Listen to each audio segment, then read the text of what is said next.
예, 여러분 안녕하세요.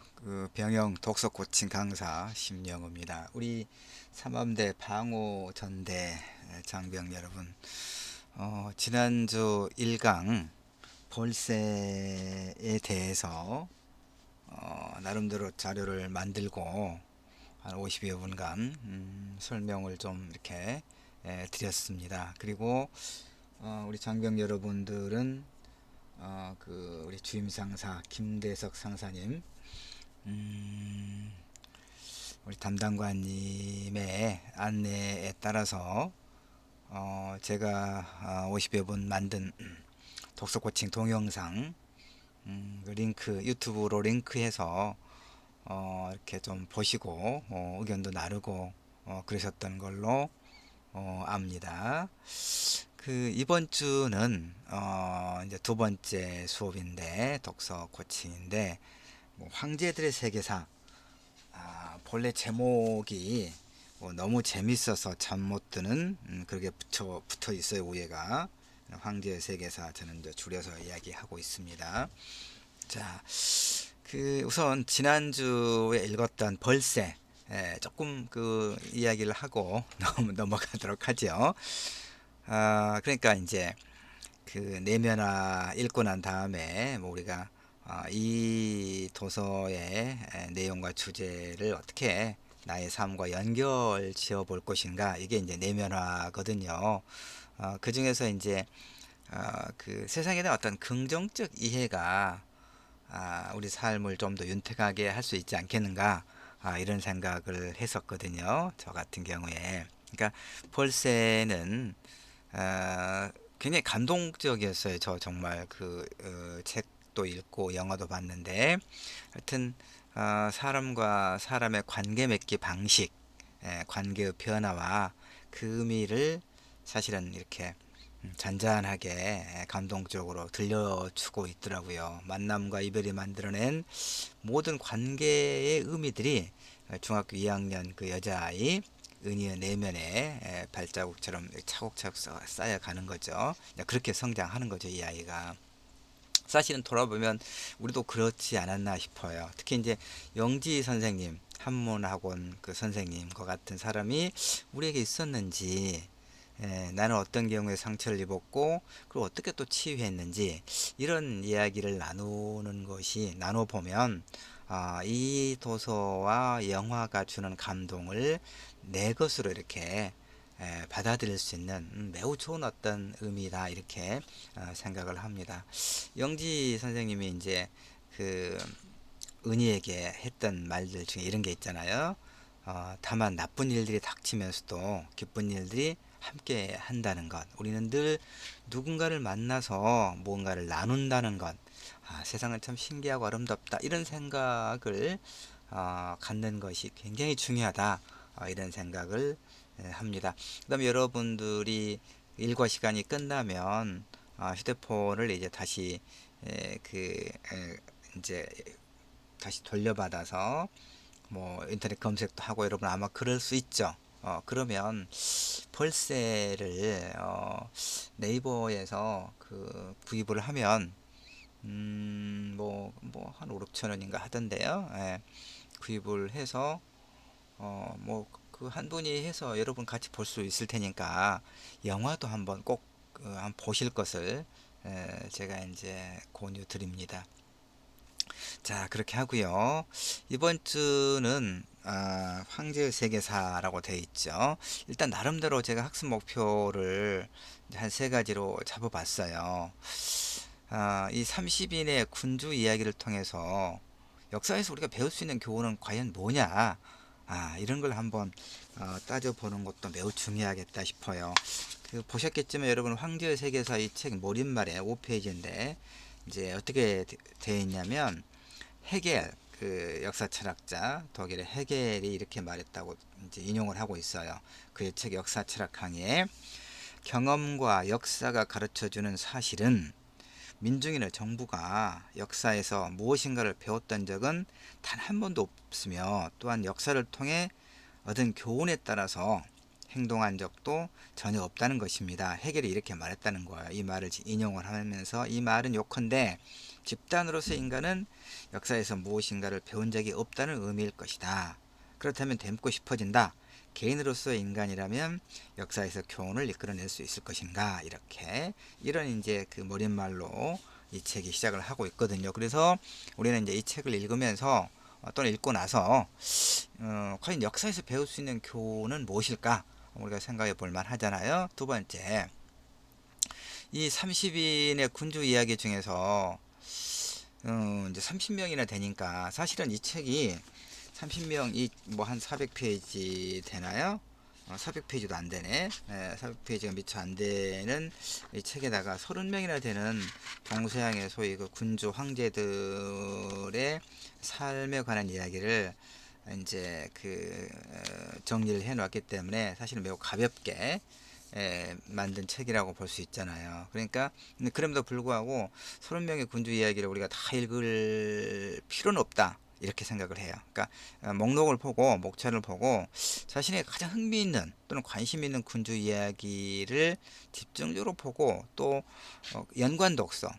그러니까 예를 들어서 나폴레옹과 관해서 이제 읽었으면 프랑스 혁명사를 한번 이렇게 찾아서 읽어보는 것도 훨씬 나폴레옹과 그가 살았던 시대를 이해하는 데 있어서 매우 그 좋은 독서가 될 수 있다 이렇게 봅니다. 그러니까 뭐 그런 측면에서의 어떤 목표 같이 정해놓고 이야기 나눠볼 법하지요. 세 번째는 뭐냐면 일단 도서에 대한 깊이는 이해가 필요하고 그 다음에 편집이라든가 내용에 대한 어떤 비판적인 사유도 우리가 해볼 수 있어야 돼요. 우리는 이제 어린아이들이 아니니까 책을 읽고 저자의 의도 그대로를 흡수할 필요는 없어요. 당연한 일 아니겠습니까? 비판적 독서를 해야 되겠죠. 그래서 이 책이 상당히 이제 뭐 재밌어서 잠 못 드는 성제 세계사 이렇게 돼 있고 그 다음에 좀 많이 팔리는 책이고 그러긴 합니다. 사실 우리 병영 독서 코칭에서 도서 목록에 올려놓으면 이게 최소한 한 10,000부 정도는 뭐 그냥 읽히는 책으로 아마 될 거예요. 그럼 베스트셀러가 되는 거거든요. 그래서 이제 어떤 게 의미 있고 어떤 게 좀 나름의 어떤 문제가 있는가 이런 비판적 사유를 해볼 수 있으면 좋겠다. 이렇게 세 가지의 학습 목표를 세워놓고 있습니다. 이걸 중심으로 저는 이야기를 좀 진행해 갈 거예요. 자, 토서 이해면 확장해서 이제 읽을 책을 본격적으로 한번 소개를 해보죠. 이제 세계사에 등장하는 군주 30인의 이야기를 통해서 역사에서 우리가 무엇을 배울 수 있을지에 대해서 깊이 있게 생각해 보도록 그런 책이죠. 함부라비 왕으로부터 니콜라 2세까지 동서양을 아우르는 이 책은 간략한 세계사적 지식으로 매우 흥미있게 풀어내고 있어요. 근데 이거는 이제 그 개인이 어떤 개인의 저작이 아니고 조지 무쇼라고 일본인데 보니까 뭐 그 출판사 이제 그 소개가 이렇게 돼 있어요. 쉽게 재미있게 정확하게 이런 3대 슬로건을 내걸고 1985년에 창립한 일본의 기획 편집 집단, 그러니까 기획 출판이죠. 기획. 어떤 한 사람의 그 저서가 아니고 그래서 여러 분야의 전문가들이 기획, 집필, 편집에 참여해서 복잡하고 어려운 지식과 정보를 쉽고 간단하게 전달하는 이제 그런 어떤 편집 출판 그룹인 모양이에요. 예. 자, 그렇고요. 그 다음에 이제 목차를 뭐 여러분이 책을 이제 보시면 알겠지만 이렇게 함무라비 왕에서부터 시작을 해서 람세스 2세, 다리우스 1세 뭐 이렇게 30명의 동서양의 뭐 황제들, 군주들을 쭉 이렇게 다루고 있습니다. 그런데 제가 이제 이렇게 빨간 그 색으로 그 입혀놓고 또 밑줄을 그어놓은 게 네 사람 있죠. 4번 알렉산드로스 대왕, 그 다음에 8번에 콘스탄티누스 대제, 17번에 쿠빌라이 칸, 몽골의 이제 황제죠. 그 다음에 27번은 나폴레옹 1세. 우리가 이제 흔히 말하는 그 나의 사전에 불가능 없다라고 말하는 그 나폴레옹 황제를 말하거든요.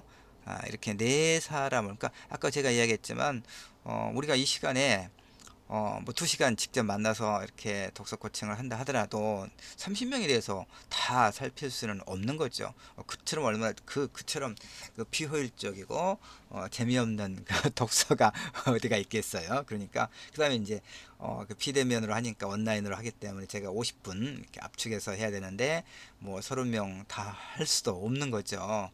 재미도 정말 없을 거고요. 그래서 여러 장병 여러분들도 저처럼 아까 안내해 드렸다시피 제목을 쭉 보고 흥미있는 군주 한 서너 명 정도만 읽고 또 나중에 이제 다 읽어도 괜찮겠죠. 그러니까 정말 좋은 독서는 흥미있는 사람 몇 명을 골라서 읽고 그것과 연관된 깊이 있는 독서로 나아가는 게 굉장히 중요하겠다 이런 생각을 합니다. 그래서 저는 이제 이 네 사람을 중심으로 이렇게 좀 설명을 해 보려고 합니다. 아시겠죠? 우리가 이 책을 가지고 어떻게 좀 효과적으로 독서를 하고 또 이야기를 나눠보고 또 의미를 확장해 볼 것인가 하는 그런 방법을 제가 나름대로 안내를 해 드렸습니다. 여기 지금 설명되어 있습니다. 근데 왜 이제 저 같은 경우에 이거죠. 여러분들도 이제 관심이 가는 군주 이야기를 잘 읽고, 근데 여러분 지금 20명이 그 이야기 우리 병영 독서 코칭에 참여하고 계시잖아요. 삼함대 방어잔대에서 20명 여러분이 다 똑같은 사람을 아마 그러니까 이게 재밌을 것 같아요. 20명이 모여서 여러분이 모여서 각자 돌아가면서 나는 어떤 사람들에 관심이 있어서 집중적으로 공부를 했다. 근데 이게 겹치기도 하고 전혀 겹치지 않기도 하고 그럴 거 아니겠어요? 그러니까 가장 많이 겹치는 사람도 있을 겁니다. 그러니까 가장 많이 겹치는 사람을 중심으로 그걸 한 1, 2, 3 이렇게 순위를 정해서 이제 왜 나는 이 사람에 대해서 흥미를 가졌는가? 그리고 어떤 점이 흥미가 있었는가? 그리고 관련해서 이제 연관둬서 더 알아보고 싶다면 어떤 책을 보면 좋겠는가 이런 이야기 나누면 굉장히 효율적인 독서가 되지 않겠는가 이런 생각을 해요. 그 다음에 또 하나는 어쩌면 20명 우리 장병들께서 단 한 명도 한 사람들 되면 선택하지 않은 군주가 있을 법도 하지요. 혹시 그렇다면 그 사람은 왜 제외됐을까? 이것도 굉장히 흥미 있잖아요. 그러면 이제 혹시 그렇게 제외된 사람이 한 명이라도 있다면 그 사람에 대해서 우리 장병 여러분 20명이 그 사람에 대해서 같이 공부를 한번 해보는 것도 굉장히 재미있는 방법일 거예요. 일단 그렇게 하시고요. 근데 저는 이렇게 네 사람 알렉산드로스 대왕과 콘스탄티누스 대제와 쿠블라이 칸 그리고 나폴레옹 1세 네 사람을 일단 골랐잖아요. 그 이제 그런 이유가 있죠. 그 이야기를 해보는 게 좋겠죠. 저는 이제 지금 알렉산드로스 대왕은 오늘날 서구의 정신적 기둥 그 두 개 중에서 그리스 문화 문명과 관계되어 있어요. 이게 헬레니즘 이제라고 하거든요. 그러니까 다시 말해서 서구의 정신적 그 두 기둥이 하나가 헬레니즘이고 다른 하나가 헤브라이즘이에요. 근데 헬레니즘은 고대 그리스의 그 어떤 문화를 이제 이 알렉산드로스 대왕이 즉 로마가 이 그리스를 그 자신의 영토에 포함시키면서 그 다음에 정복 전쟁을 통해서 멀리 인도까지 나아가는 이런 어떤 대제국을 만들면서 이 그리스 문화를 전 세계적으로 이제 그 정복한 도시마다 이렇게 그 그리스의 그런 우수한 문화를 확산하는 그리고 이제 정복지의 문화가 같이 섞이는 그런 문화를 만들어낸 게 그게 소위 헬레니즘 문화거든요. 그러니까 오늘날 서구의 문명에는 이 그리스 문화를 기반으로 하는 헬레니즘 문화의 흔적들이 곳곳에 있거든요. 다른 하나는 이제 그게 알렉산드로스 대왕과 연관되어 있고요. 다른 하나는 이제 헤브라이즘인데 헤브라이즘은 기독교 사상을 말해요. 기독교 사상이라고 그러면 좀 곤란하겠고 하여튼 기독교 종교를 말하는 거죠. 근데 이 콘스탄티누스 대제가 또 매우 밀접한 연결이 되어 있거든요. 되면 이 기독교를 로마의 국교로 공식적으로 승인함으로써 이 기독교가 서구의 어떤 정신세계로 확산하는 데 있어서 어떤 결정적인 역할을 했다 이렇게 볼 수 있어요. 그래서 저는 알렉산드로스 대왕과 콘스탄티누스 대제를 두 사람을 선택을 했고요. 그 다음에 이제 쿠블라이 칸은 사실 이 책에는 언급되지 않는 부분이 있어요. 뭐냐면 쿠벨라이 칸은 우리하고 매우 밀접한 연관 관계가 있는 사람이에요. 이 30명 중에서 특히 무엇입니까? 고려 시대에 그 고려를 침략했잖아요. 그래서 60여 년간 간접 통치한, 그러니까 그런 인물이에요. 그래서 특히 또 이제 진도와 제주에서 삼별초 항쟁과도 한 3년 정도 항쟁과도 연관되어 있는 것인데, 이들이 이제 일초자 그들이 기획했던 사람들이 일본 사람들이기 때문에 이 부분이 완전히 빠져 있더라고요. 그래서 저는 이제 이 부분을 중심으로 이야기를 하려고 합니다. 그 다음에 나폴레옹 1세는 또 이제 마지막 네 번째, 나폴레옹 1세는 왜 제가 선택을 했냐면 근대적 시민혁명, 그 다음에 그것의 확장과 관계된 매우 중요한 인물이에요. 그래서 이제 저는 이것을 또 어떤 책을 읽으면 훨씬 좋냐면, 제 서가에 마침 있던데, 알베르 마띠에가 짓고 창비해서 번역 출판했는데요. 1982년도에 두 권짜리입니다. 1권, 2권, 프랑스 혁명사. 이 책을 읽으면 굉장히 그 나폴레옹 1세가 살았던 당시의 프랑스 사회, 그리고 프랑스 대혁명이 근대 민주주의의 어떤 출발과 출발에 얼마나 큰 기여를 한 사건인가를 아주 잘 알 수가 있거든요. 이렇게 이런 이제 연관 독서를 위해서 저는 네 사람을 선택했습니다. 자, 그 다음에 이제 조금 이야기를 한번 해보면 이제 이런 이야기 나눌 수 있어요. 우선 그 이제 읽고 또는 읽은 다음에 생각해 볼 것이죠. 우선 한번 볼게. 제가 이제 독후활동 1 이렇게 했습니다. 역사는 군주, 황제, 정복자들만의 것인가 하는 문제. 왜냐하면 이 책에서는 그야말로 황제, 군주 30명을 중심으로 세계사를 개관하고 있어요. 이걸 갖다가 이제 우리가 영웅서사라고 이야기할 수 있습니다. 영웅을 중심으로 역사를 구성하고 있는 그런 책이에요. 저는 이걸 굉장히 사실은 좀 위험하다고 보는 사람입니다. 뭐냐면요.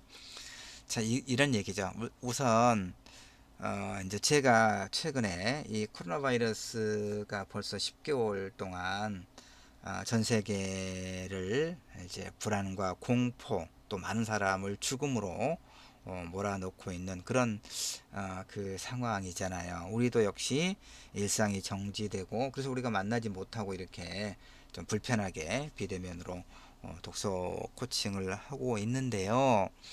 그래서 제가 하고 싶은 얘기는 뭐냐면, 이 코로나 바이러스 이전과 이후의 삶, 특히 코로나 바이러스 이후의 우리의 삶, 특히 저는 이제 문학을 공부하는 사람이기 때문에 문학 혹은 이제 문학을 비롯한 예술이 어떻게 어떤 역할을 감당할 것인가 관련해서 최근에 이제 글을 쓰고 발표를 할 기회가 좀 많았어요. 그래서 이제 두루 공부를 좀 했는데, 어떤 게 있냐면, 이렇게 역사에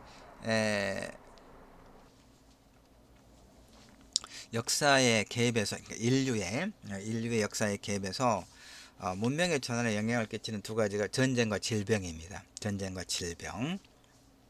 이 전쟁과 질병을 포함한 재난은 놀라움과 충격을 일으키죠, 우리에게. 동시에 재난은 인간의 도덕적 혹은 윤리적 문제를 제기해요. 그건 나중에 좀 이따 더 이제 살펴보려고 합니다. 그런데 이제 무엇보다 전쟁은 정복 전쟁이죠. 정복 전쟁입니다. 모든 전쟁은 정복 전쟁이었어요. 물론 이제 이를테면 그 고려 시대 때 1270년 이 고려 때 몽골이 이제 우리 고려를 침략하죠. 침략 전쟁입니다. 정복 전쟁이죠. 거기에 맞서서 고려의 군대가, 또 나중에 이제 삼별초가 3년여 동안 항전을 했죠.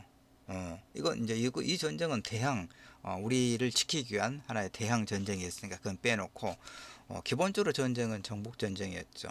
그리고 역사적으로 우리가 영웅으로 알고 있는 지금 이 황제의 세계사에 언급되고 있는 30인의 군주가 하나같이 사실은 그 정복 전쟁을 이끈 지도자들이었죠. 그럼 역사가 그러면 군주, 황제, 정복자들만의 것인가? 라고 하는 질문을 우리가 해볼 수 있겠죠.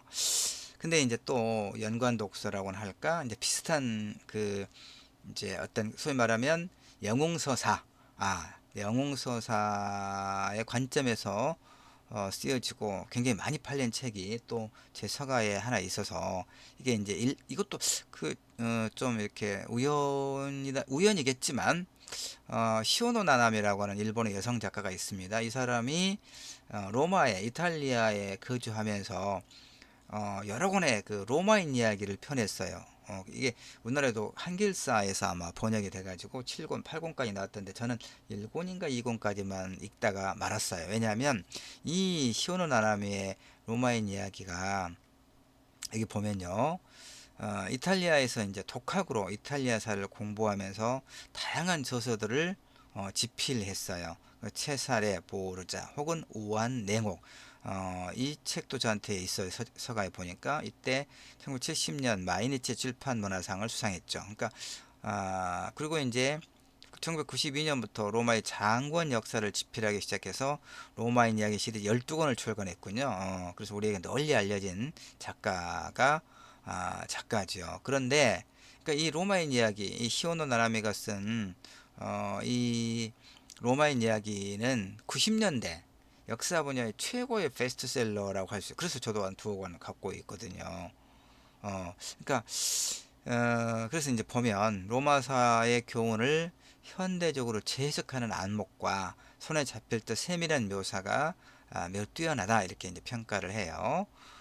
기원전 8세기께 로마 건국기에서부터 멸망하기까지 약 1천여 년의 역사를 다루고 있으니까 그 다음에 리비우스의 로마사, 폴리비우스의 역사, 플루타르크의 영웅전 이런 고대 그리스 출신 역사가들의 저작을 이제 저본이 아니고 정본이죠. 그러니까 이제 자신의 책 로마인 이야기를 집필하는 데 있어서 참고했다 이 말입니다. 이 시리즈는 연대기적 역사 서술 방식을 피하고 연대기라고 하는 것이 이제 어쩌면 뭐 어쩌면 조선 시대를 그 서막을 연 임금이 누굽니까? 이성계죠. 그러니까 조선의 태조 1대 왕이 이성계, 2대가 뭐 이방원인가요? 이런 식으로 시간의 흐름에 따라 서술하는 게 연대기적이라고 합니다. 역사 서술에 있어서. 그런데 그렇게 하지 않고 로마의 흥망사를 중심으로 이렇게 풀어냈다는 얘기입니다. 그 다음에 지성의 측면에서는 그리스인보다 못하고 철학의 측면에서는 뭐 켈트족이나 게르만족보다도 못하고 기술력에서 보면 뭐 에르투리아인보다도 못하고 경제력에서는 카르타고인보다도 못하다는 평가를 받는 로마인들이 광대한 제국을 이루고 번성할 수 있었던 원인은 무엇인가? 이제 이런 것들에 초점을 두고 이 로마인 이야기 12권을 서술해가고 있는 거죠. 시오노 나나미가.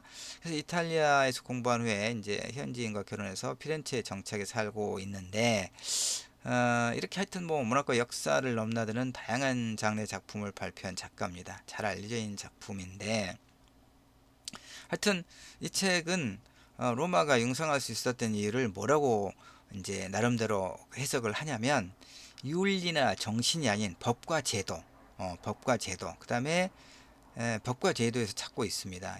로마가 융성할 수 있었던 그러니까 잘 정비된 법과 제도, 그 다음에 이제 그 사료 이런 어떤 사료, 로마사나 역사, 영웅전 이런 사료에 바탕을 두고 있지만 역사적 기술은 아니죠. 역사서는 아니니까. 그 다음에 이제 사료가 다 그 채워지지 못하는 부분이 있죠. 이런 부분은 이제 소위 문학적 상상력을 발휘한 그러니까 이제 그 픽션, 허구, 소설은 아니고 이런 거죠. 그래서 결국에 이제 어떤 그러니까 역사서도 아니고 허구, 소설도 아니고 그걸 결합한 형태의 12권짜리 로마의 흥망사를 다루고 있습니다.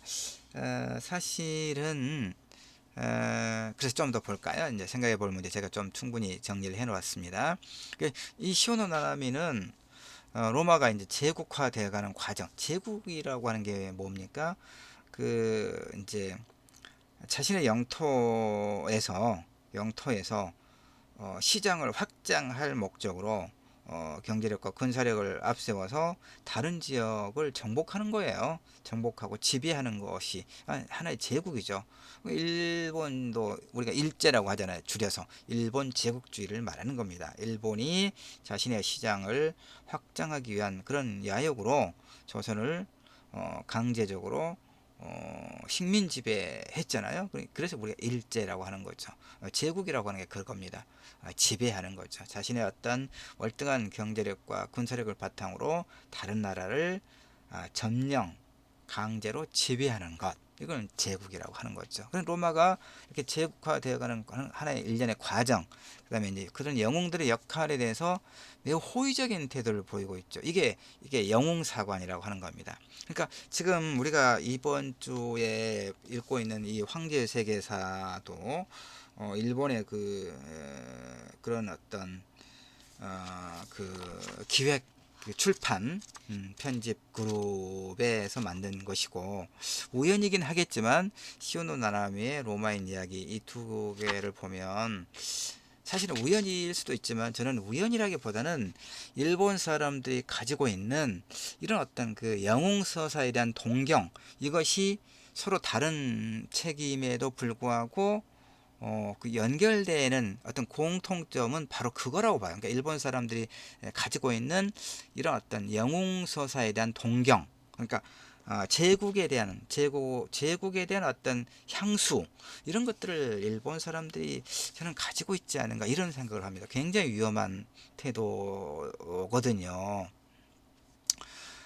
그래서 지금 일본은 그 2차 세계, 우리가 여러 장병들께서 잘 알고 계시는 것처럼 일본은 2차 세계대전에서 패망함으로써 그 소위 이제 어떤 군사력의 문제, 그러니까 군대도 자위대라고 하잖아요. 그럼에도 불구하고 끊임없이 그들은 헌법을 고치고, 그다음에 이제 그 헌법을 고치려는 시도를 하고 있고, 그다음에 헌법을 아직 소위 평화헌법, 그 어떤 군대를 보유하지 못하게 하는, 그러니까 자위적인 어떤 군대를, 그런 그 무장을 제외한 공격적인 군대와 무장을 갖지 못하도록 되어 있는 평화헌법을 수정하려고 끊임없이 시도를 하지요. 그러는 가운데서도 사실은 압도적인 어떤 경제력을 바탕으로 우리 대한민국 군대의 군사력보다 월등한 그런 어떤 군사력을 보유하고 있다, 이렇게 제가 알고 있거든요. 이것은 뭐냐면 끊임없이 대륙으로 진출하고 자신들의 어떤 그 영향력을 행사하려고 하는 그런 제국의 야망을 일본인들이 여전히 가지고 있다. 집단 어떤 그 멘탈리티, 집단 의식으로, 무의식으로 가지고 있다. 저는 이렇게 봅니다. 그래서 이 두 책이 겹쳐져요. 그래서 지금 이 영웅들의, 그러니까 다시 보면 이 시오노 나나미는 로마가 제국화되어가는 과정, 영웅들의 역할에 대해 매우 호의적인 태도를 보이고 있거든요. 지중해를 아우르는 대제국의 시스템, 패자마저 동화시킨 보편성, 이런 걸. 그런데 그녀의 책에서 피지배자, 민중은 전혀 다루지 않아요. 그러니까 영웅사관, 그러니까 영웅사관이 다시 말씀드려서 이런 그 소위 위대한 영웅을 중심으로 세계사를 집필하는 것. 그러니까 세계 주인, 역사의 주인은, 역사를 끌고 가는 가장 주요한 어떤 동의는 이런 영웅, 위대한 인물들에 있다라고 보는 게 소위 영웅사관입니다, 여러분. 국수주의라고 하는 것은 되면 우리 것이 좋은 것이죠. 쉽게 말하면 그거예요. 그러니까 우리 오래전에 그 대중가요 그 신토불이라고 하는 게 있었습니다. 그것도 굉장히 국수주의적인, 그러니까 그 올바르지 못한 태도이긴 해요, 여러분. 국수주의라고 하는 것이 자문화 중심주의를 말하는 거거든요. 자문화 중심주의, 이걸 이제 사실은 좀 설명하자면 길긴 한데, 이게 오리엔탈리즘이라고 이야기합니다. 고대 그리스에서 페르시아와 싸워서 페르시아라고 하는 대군을 물리치거든요. 고대 그리스 아테네와 스파르타 동맹군이. 그래서 자신감을 갖는 겁니다. 그때부터 비유럽 세계에 대한 어떤 우월감을 자신들이 갖게 되거든요. 이것이 유럽 사람들의 사고에 그대로 이렇게 전이되고, 전이 옮겨갔다기보다는 그 뿌리 깊은 어떤 편견을 갖게 되는 겁니다. 그래서 자기 문화 중심주의, 자문화 중심주의, 이걸 국수주의라고 하거든요. 이게 일본 사람들의 어떤 DNA로 박혀 있지 않나, 이런 걱정을 합니다. 그래서 역사란, 받침에 꼭 빠진 게 하나씩 보입니다. 역사란 혹은 역사적 역사 역사, 좀 이상하게 됐죠. 좀 수정해서 올리겠습니다. 역사란 과연 무엇인가에 대해서 깊이 있게 우리가 토론해 볼 필요가 있습니다. 그렇게 하기 위해서는 역사에 대한 상반된 관점의 이해가 우선 필요합니다. 두 가지 제가 안내해 드릴게요. 물론 이제 우리 장병 여러분께서는 어쩌면 이제 그 대학에서 역사나 역사 철학을 전공하다가 이제 지금 군대에 온 장병들이 있을 수도 있겠습니다. 근데 저는 가볍게, 자, 혹시 계시면 다른 이제 그 동료나 그 선후배께 좀 설명을 또 대신 상세하게 해 주셔도 고맙겠습니다. 일단 제가 두 가지 설명할게요. 두 가지라기보다는 역사를 바라보는 두 가지 관점이 충돌하고 있습니다. 하나는 뭐냐면 독일의 역사가 랑케, 이 실중주의 사관이라고 하거든요. 이 랑케의 역사 소설 방법인데, 본래는 어떤 자료에 충실하면서 사료의 개념을 어떤 편견이나 선입견에 사로잡히지 않고 객관적으로 저술했다, 이런 특징을 갖고 있는 겁니다. 그러니까 원래 역사적 자료에 충실하면서 어떤 그 사료, 역사적 자료의 개념을 그러니까 역사가 무엇입니까? 일단 기록이죠. 어떤 사건의 기록인데, 그걸 역사가가 기록을 할 거 아닙니까? 아무나 기록한 게 아니라. 그러니까 근데 역사가가 그 어떤 자료에 충실하면서 역사가의 편견이나 선입견에 사로잡히지 말아야 된다는 얘기예요. 어떤 역사의 자료를 해석하고 기록하면서, 그러니까 엄정한 객관적인 입장에서 역사를 써서야 된다, 이렇게 주장하는 사람이 랑케입니다. 그래서 그걸 갖다가 실증주의라고 하는 거죠. 그러니까 엄격한 이 사료 비판과 사실에 충실한 있는 그대로의 서술을 강조했거든요. 그러니까 역사가는 그 사실을 알리는 역할만 해야 된다, 이렇게 주장합니다. 그런데 사실 동의하죠, 여러분. 이래야 되지 않겠어요? 그런데 그래서 이제 이 랑케를 그 근대 역사학의 아버지라고 해요. 실증주의 역사관, 사실에 입각한 역사소설. 그런데요, 한번 생각해 보자고요. 그 여러분 이제 그 여러분이 계시는 곳이 어디 뭐 회의실이다. 그러면 유리창이 있죠. 유리창으로 빛이 들어오겠죠. 이 아주 간단한 상식입니다. 유리창이, 아니, 햇빛이 유리창을 통과해서 우리 그 사무실, 우리가 앉아 있는 내부를 비출 때 일정하게 굴절되죠. 햇빛이 그대로 들어오는 게 아니라 굴절된단 말이에요. 이 마찬가지예요. 역사가가 아니 또 이제 우리가 카메라로 어떤 그 풍경을 찍는다고 합시다. 인물이든 풍경이든. 그러면 이 카메라의 그 뷰, 그 파인더라고 합니까? 그 프레임이라고 하죠. 일단 프레임 안에 들어오는 그 어떤 풍경, 인물이 사실 그대로입니까? 아니죠. 우리가 보고 싶은 것만 찍는 거예요. 어떤 인물을 좀 더 돋보이기 위해서, 그 다음에 어떤 풍경을 좀 더 돋보이기 위해서 그 프레임에 맞춰서 찍는 거죠. 그러니까 다시 말하면 역사가, 이거 또 설명을 좀 드리죠. 자, 사거리에서 교통사고가 났어요. 교통사고 굉장히 많이 일어나잖아요. 교통사고가 났으면 소위 가해자가 있고 피해자가 있고 목격자가 있겠죠. 근데 이 세 사람이 똑같은, 그러니까 이 어떤 객관적인 그 하나의 교통사고를 서로 다 각자의 입장에서 다르게 증언하겠죠. 바로 이거예요. 역사가가 자신의 세계를 바라보는 어떤 가치관을 떠나서 있는 그대로 기술한다, 이건 가능하지 않다라고 보는 사람이 영국의 이제 에드워드 카예요. 이건 역사주의, 대화주의라고 이야기합니다. 역사를 서술하는 데서 카는 바로 이렇게 소위 그 실증주의 역사관, 랑케의 실증주의 역사관을 비판합니다. 제가 좀 길게 설명했던 그 예를 들어 설명했던 것 같은 그런 맥락에서, 그러니까 이 이제 카는 뭐 이러저런 이제 어떤 경력이 있는데, 자, 그 소련의 역사에 대해서 세계적 권위자였죠, 에드워드 카가. 근데 이 사람은 거의 30년 동안 이제 소비에트 러시아 역사 14권짜리를 완성했는데, 그래서 그 다음에 이제 이런 어떤 경력을 가지고 있습니다. 그런 역사, 세계로 뛰어난 역사학자다 이런 얘기죠. 그런데 이제 쭉 뭐 케임브리지 대학교에서 그 역사 강의를 했는데, 그래서 이제 그 강의록을 정리해서 역사란 무엇인가 이렇게 책으로 이제 편찬을 했어요. 저도 이 책을 갖고 있고 아주 세계적으로 유명한 책입니다. 역사란 무엇인가라고 하는 책에서 에드워드 카가 주장하는 것은 뭐냐면, 역사적 사실을 기록함에 있어서 그것을 바라보고 기록하는 역사가의 객관적 진실이라는 것을 의심하지 않을 수 없다. 왜냐하면 역사적 사실이라고 하는 것은 역사가의 주관적 판단의 개입이 불가피하기 때문이다. 어떻게 그 역사를 사건을 기록하는 사관의 주관적 판단의 개입이 없을 수 있겠느냐? 이렇게 이야기합니다. 저는 이런 입장입니다, 여러분. 여러분은 또 어떠신가요?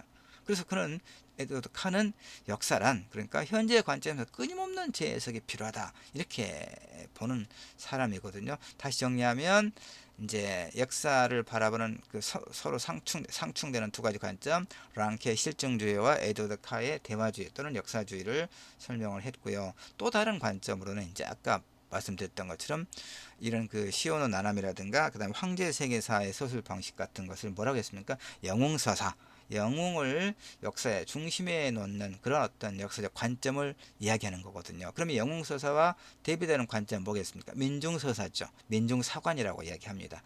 역사의 주인은 그 소위 우리가 이제 보통 이름 없는 이제 사람들이라고 하잖아요. 이름 없는 숱한 백성들, 숱한 국민들, 이런 사람들을 도외시하고 어떻게 군주가, 황제가, 정복 전쟁의 그 지도자가 역사의 주인이라고 말할 수 있겠느냐라고 말하는 게 소위 이제 민중사관입니다. 자, 그 민중사관과 관련해서 독일의 이제 세계적인 어떤 그 극작가 브레이트의 시가 하나 있습니다. 제가 읽어 보겠습니다. 민중사관을 대표하는 그런 시예요. 제목이 책 읽는 어느 노동자의 질문입니다. 자, 성문이 7개인 테베를 누가 지었을까? 책 속에는 왕들의 이름만 나와 있네. 왕들이 손수 돌덩이를 운반해 왔을까? 그리고 몇 번이나 파괴되었던 바빌론을 그때마다 누가 다시 세웠을까? 황금빛 찬란한 리마에서 건축 노동자들은 어떤 집에서 살았을까? 만리장성이 준공된 날 밤에 미장이들은 어디로 갔을까? 위대한 로마 제국이 개선문으로 가득 찼을 때 로마의 황제들은 과연 누구를 정복하고 개선한 것일까? 수없이 노래되는 비잔틴에는 주민들을 위한 궁전이 있었을까? 전설의 아틀란티스에서조차 바다가 땅을 삼켜버리던 밤에 물에 빠져 죽어가는 사람들은 노예를 찾으며 울부짖었다고 하지. 젊은 알렉산더는 인도를 정복했지. 그가 혼자서 해냈을까? 시전은 갈리아를 무찔렀지. 그때도 요리사 하나쯤은 있지 않았을까? 스페인의 필립 왕은 그의 함대가 침몰당하자 울었다지. 그 말고는 아무도 울지 않았을까? 프리드리 2세는 7년 전쟁에서 승리했지. 그 말고 승리한 사람은 없었을까? 역사 페이지마다 승리가 등장하지. 누가 승리의 향연을 차렸을까? 10년마다 위대한 인물이 나타났지. 누가 그 비용을 치렀을까? 그렇게 많은 기록들, 그렇게 많은 질문들, 네, 이런 내용으로 되어 있습니다. 저는 완전히 동의합니다. 물론 어떤 위대한 인물, 지도자 역할도 중요합니다. 중요하죠. 예를 들면 그 임진왜란 때 15세기 중엽에 조선의 왕은 선조였죠. 근데 이 그 왜군들이 부산에 상륙하고 조선을 침략해서 사람들을 잔혹하게 죽이고 약탈할 때 선조는 이제 저 의주로 도망을 갔죠. 그 기록에 보면 이제 중국으로까지 망명을 하려고 시도했다. 뭐 이렇게도 이야기 나옵니다. 그래서 임진왜란과 정유재는 7년 동안 엄청난 고통을 우리가 겪었죠. 조선 백성들이. 그때 이제 우리가 알고 있는 뭐 이순신 장군이라든가 여러 이제 그 장군들, 지도자들, 의병의 지도자들 이런 분들이 그 정말 어떤 용기와 지혜를 모아서 외적들을 이제 그 물리치는데 크나큰 역할을 했죠. 그래서 이순신 장군이 없었으면 우리가 그때 어떻게 우리가 감당할 수 있었을까 이런 생각도 하죠. 그래서 우리가 성웅이라고 높이 평가하죠. 그건 당연하다고 저도 생각해요. 그러나 이순신 장군 혼자였습니까? 아니죠. 이순신 장군의 지시를 묵묵히 따랐던 그 수많은 우리의 그 백성들, 군사들이 아니었다면 이순신 장군의 그런 어떤 빛나는 승리는 가능하지 않았겠죠. 그러니까 사실은 영웅만이 또는 민중만이 역사의 주인이다라고 하는 것은 어쩌면 둘 다 위험할 수도 있죠. 저는 뭐 이제 그렇게 생각합니다. 그런 어떤 말에 동의하는 편입니다. 그럼에도 불구하고 영웅보다는 민중들이 역사를 이끌어간다고 하는 것이 매우 중요하다고 저는 이제 생각합니다. 물론 저는 이런 것들은 제가 이제 제 생각일 뿐이고 뭐 병행 독서 코칭을 하면서 자신의 어떤 견해를 뭐 강조해서는 안 되는 것이기 때문에 근데 이건 뭐 사실 역사를 바라보는 크나큰 두 가지 관점 중에서 어느 하나를 지금 설명하는 것이 뿐이니까 그렇게 이해를 해 주시면 좋겠습니다. 자, 그 다음에 이제 근데 이제 이게 객관적인 사실일 수밖에 없는 것이 아까 제가 이제 인류 역사에 개입했던 두 가지가 전쟁과 역병이라고 했잖아요. 그 두 가지가 같이 가는 것이고, 그 다음에 전쟁은 사실 약탈 전쟁이라고 이야기했잖아요. 여기 볼까요? 14세기 흑사병 그 페스트를 말하죠. 14세기의 흑사병과 19세기의 콜레라 대유행은 사실은 인류 문명의 전환에 영향을 끼친 전염병의 역사로 기록되고 있거든요. 자, 몽골족이 이제 나오죠. 몽골족이 대제국을 건설하면서 동서가 하나로 연결되니까 질병의 교환도 그 어느 때보다 활발해져요. 14세기에 몽골군이 자, 크림반도의 카파를 포위 공격할 때 몽골군 안에서 페스트가 발생합니다. 이 페스트는 중국 운남성의 풍토병으로 알려져 있거든요. 그런데 이 몽골군이 실크로드를 따라서 흑해연안의 크림반도 지역 국가들을 공격하는 과정에서 이제 페스트가 전파되기 시작한 것으로 알려져 있습니다. 그런데 이 크림반도 카파성에서 저항이 완강해요. 그러니까 저항을 막힌 몽골군이 이제 퇴각합니다. 그런데 흑사병으로 인해서 죽은 시체들을 그냥 놔두고 가거나 이제 땅에 묻고 간 게 아니라 투석기를 통해서 도시 안에 무더기로 던지고 후퇴를 해요.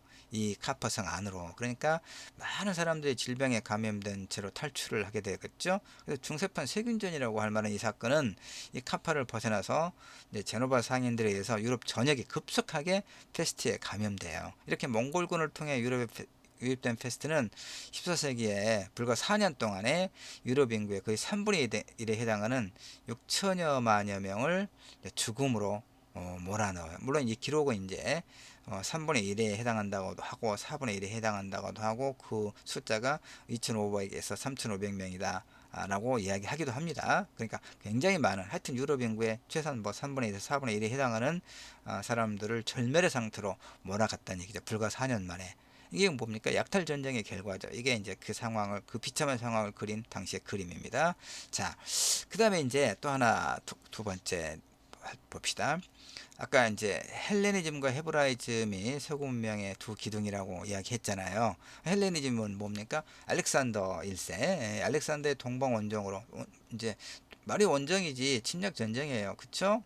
동방 원정으로 동서문화 융합 정책이 실시되거든요. 헬레니즘 세계에서는 공통의 문화와 사회 기반이 형성되죠. 그래서 폴리스, 도시국가를 초월한 세계 시민주의와 개인주의적 경향을 띤 문화가 형성이 돼요. 그러니까 개인주의적 사고방식과 세계 시민주의를 바탕으로 금욕을 강조한 스토아 학파, 그 다음에 쾌락을 주장한 에피쿠로스 학파가 유행하게 되죠. 자연과학도 발달하고요. 근데 알렉산드로스 대왕의 정복 전쟁의 결과죠. 그러니까 사실 전쟁은 아까도 조금 언급했습니다만은 두 얼굴이 있어요. 뭡니까? 이것도 이야기 나눠볼 필요가 나누면 흥미가 있겠죠. 전쟁을 제가 이제 정복 전쟁, 약탈 전쟁이라고 이야기하긴 했습니다만은 문명의 어떤 교환, 교역의 증대 이런 어떤 그 장점은 있습니다. 자, 헤브라이즘은 신에 대한 복종과 윤리적 행동을 위해서 다른 모든 이상들을 포기하는 태도, 그러니까 유일신을 믿는 그런 신앙을 헤브라이즘이라고 하죠.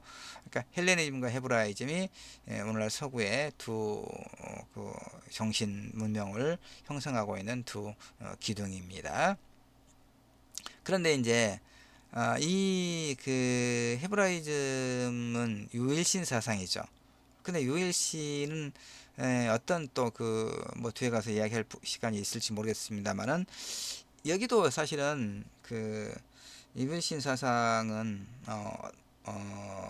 이제 그 종교를 믿는 그 신앙을 믿는 사람들의 어떤 내면의 평화, 그다음에 그런 사람들에 대한 어떤 일체감을 형성하는데 굉장히 유리한 점이 있겠죠. 그러나 어떤 단점이 여러분 있겠습니까? 우리가 비판적 객관적으로 보면은 다른 종교에 대한 배타적인 어떤 성향을 갖겠죠.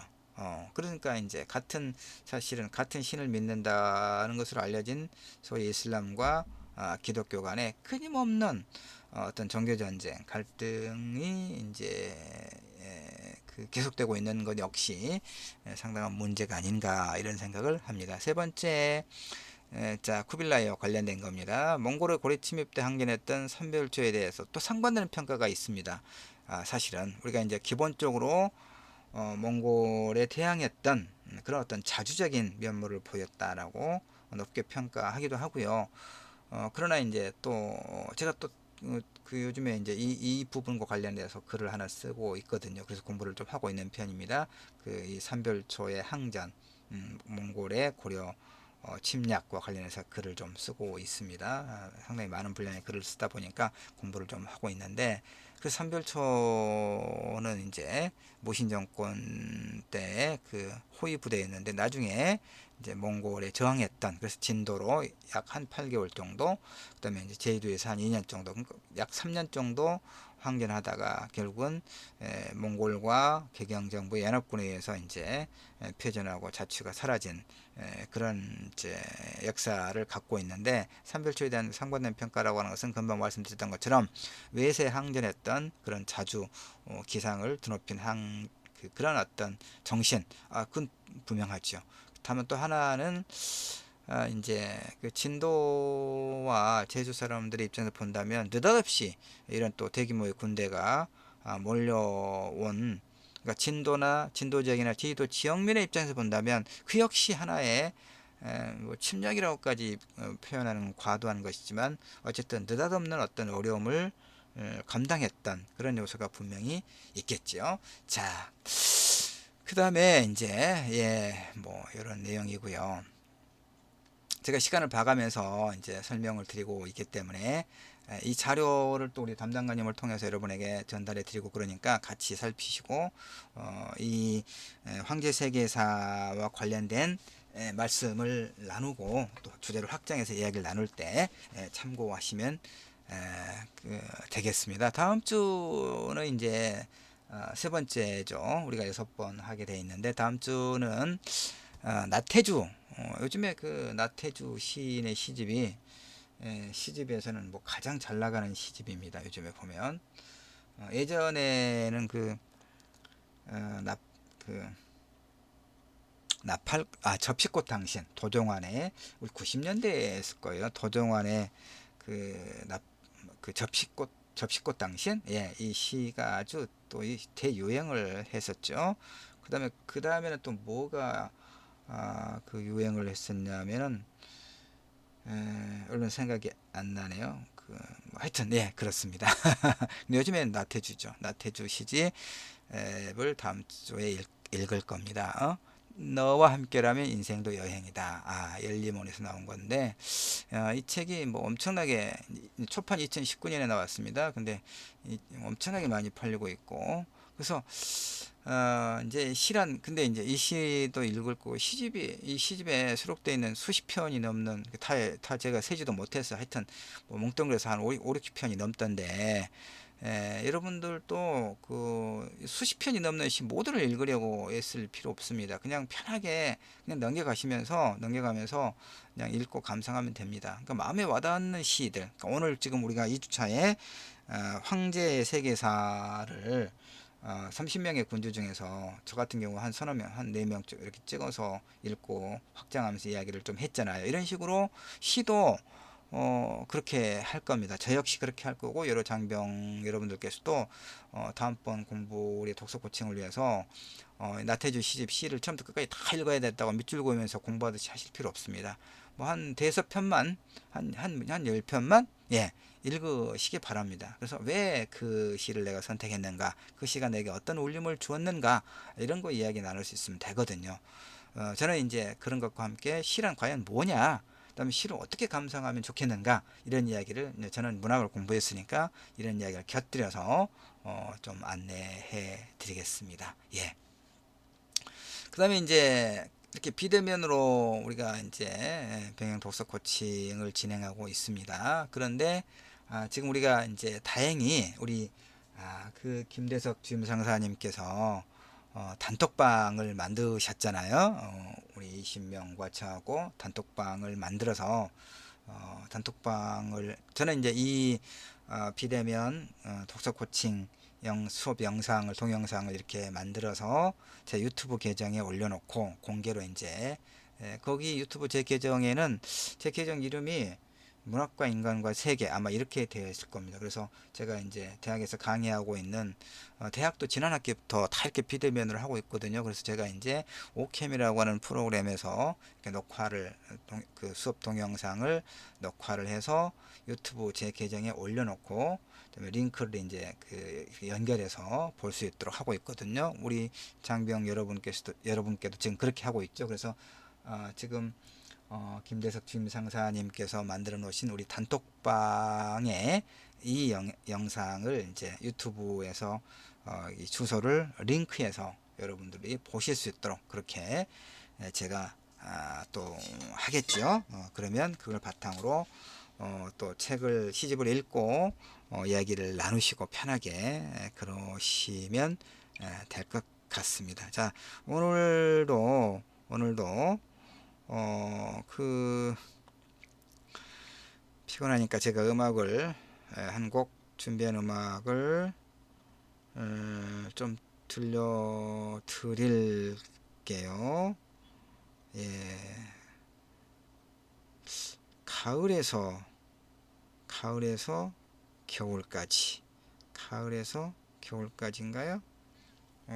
이건 또 요즘에 제가 또 좀 즐겨 듣는 노래입니다. 여러분도 아마 아실 건데, 예, 어떻게 이별까지 사랑하겠어, 널 사랑하는 거지. 아주 그 남매간에 부르죠. 악동 뮤지션인가요? 예, 남매간에 부르는, 한번 들어보시죠.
예, 음악은 여기까지만 들려드릴게요. 자, 수고들 하셨습니다, 여러분.